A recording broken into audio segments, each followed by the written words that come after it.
Well, ladies and gentlemen, today I'm going to be teaching you guys how to get better at fighting games. This is going to be how you can adapt to any fighting game rather than saying, oh, you should do this in MK11 because this is the best thing. It's not going to be that. It's actually going to be what you need to learn and how you need to understand fighting games to be able to pick up any certain one and play the meta. Now, I know some people are against playing the meta, just play it the way you want to play, but if you truly want to excel at fighting games, there are certain things you need to know and need to adapt based on the fighting game. If you take two very popular American fighting games such as MK11 versus MKX, you would know that the metas and the way you have to play the game are extremely different. One favors offense, one favors defense as a very broad way to put it, whereas one favors, rush, jump in heavy attacks, whereas the other features long-range mids. It goes just like that, and in this video I'm going to be explaining how you can understand all of that and be better at any fighting game that you play. Holy sh! I am stuttering. So for starters, when it comes to fighting games, the first thing that you are going to get pissed off by is pokes. Pokes are difficult for new players because it doesn't make sense. A lot of new players want to focus on hitting the buttons that they like, hitting buttons that lead into combos, hitting combos, and overall throwing out your special moves and playing the game that way. The issue is, fighting games are a lot more than combos would lead you to believe. A lot of the way that these games work is taking turns from other people. So when I say taking turns, you need to learn how to poke because in poking, you end up stealing turns from your opponent and jailing opponents from taking their own turn when in a match. So if I hit a 6-frame down one with a character with a very strong down one poke, that is going to jail my opponent. They have no option but to block my next down one. If they throw out a down one of themselves, they will get hit by it, and they have nothing they can do. And if they start to try and throw out moves, you can either keep hitting down one. If they start committing to blocking your second one, you can only hit one of them and then throw them. Pokes are very complicated. It takes people a long time to get comfortable with how to poke correctly, but in my opinion, this is a major first tip, and now I'm going to explain how you can do better with your pokes depending on the game and what you need to know. If you are attempting a down one poke and it is 6 or 7 frames, 7 frames is pretty average, you are going to want to try and mix up your opponent with pokes, which sounds weird, but you're going to want to find a gap in their string or hit the down one while, gaps are really the main reason you want to poke. I mean, you can poke outside of gaps, no problem, but poking during gaps changes the turn. So if an opponent is going for a slow mid and you can hit a gap in that with a down one, all of a sudden you get to make the next move rather than them being able to throw out another move because they, committed to a move that was safe on block and plus frames. You want to learn basically every character's gaps in their main strings. When you're fighting common characters or the meta characters, you want to figure out where you can hit a down one or a down three and make their life hard. You want to be able to steal their turn and get back into where you are applying the pressure rather than eating the pressure yourself. In games like MKX, this is important because you are building meter based on, having opponents take block damage, whereas they are gaining meter whenever you are eating blocks from their moves. In MK11, I mean, you're not building meter based off of it, but in MK11, turns are much smoother and they don't change as quickly. In MKX, the turns change almost instantly, whereas in MK11, you'll have somebody commit to 2 or 3 moves in a row. Usually something will happen, they'll commit to a special move, and then it'll be your turn. So in MK11, you really turn the tides in a defensive-based game if you know how to steal moves away from your opponent by hitting a nice down 1 or down 3 poke that gains your mid the advantage into, starting your combo or anything like that. Lastly, in terms of pokes, down 4s are usually very good as well for spacing. They are usually either broken or bad. So down 4s are usually either great, you have a character who has a great down 4, or you're going to have a character that has a weak down 4 and gets beat out by a lot of other players.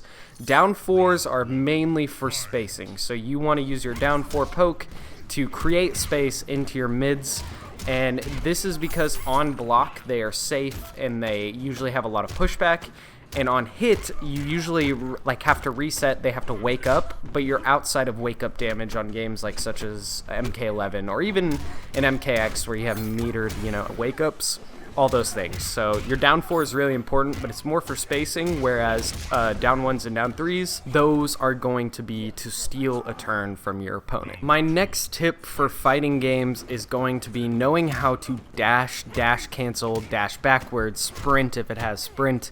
Those little mechanics will change your game. Everybody knows the pain of playing in MKX and you'll have an opponent sprint up to you and you will be blocking, eating about a half a second worth of them just sprinting into your character before they throw you, because you have to respect the sprint, because they can instantly throw out a button with somebody like Liu Kang in MKX and they will start a 45% combo on you. So learning what your character can and cannot do with their dashes and movement speed is very important. Not every character has the same movement speed, not every character has the same dash distance and dash speed, so you're going to need to learn that. If you don't know how to dash, it is usually forward forward or back back. If you click it very fast, you'll know what I'm talking about. You either do a slide backwards, a flip backwards. If you're Melina in MKX, you do a somersault backwards. All those things. That is what a dash looks like. And backdashing can usually dodge a lot of moves. So if somebody tries to commit to a mid on you and you backdash it, the move will not connect with you. Even if it looks like the animation should, because you are backdashing, you will actually avoid that move and you can punish it immediately. In MK11, you cannot sprint, so dashing is a lot more important, including dash canceling combos. Those are tricky to do, but if you watch a combo tutorial for your character, you will learn better off how to do it. And also backdashing is important because you're trying to shimmy your opponent. You want to punish them as soon as they whiff their move because you backdash it and go into your string. It's something Ninja Killa does very well. If you ever notice, his step back backdash game is incredible. He will step back and backdash perfectly against the top players in the world, and he can punish moves that normally are not punishable because they're safe on block, just because he knows when to backdash and commit to his string after you are attempting yours. My next tip for fighting games is going to be choosing your appropriate mids as well as figuring out a good mix-up pattern. So not every character has great mix-ups. I was going over this with Melina. She doesn't have a great overhead low mix-up game, which it leads to her struggle. She relies on the MKX meta of jumping in and neutral jump punching rather than having any mix-ups. And in MK11, that is not the case. You cannot just jump up in the air and get a free overhead combo starter. That's not how it works. You are going to have to figure out how to properly place your overhead and low moves so that it tricks opponents consistently.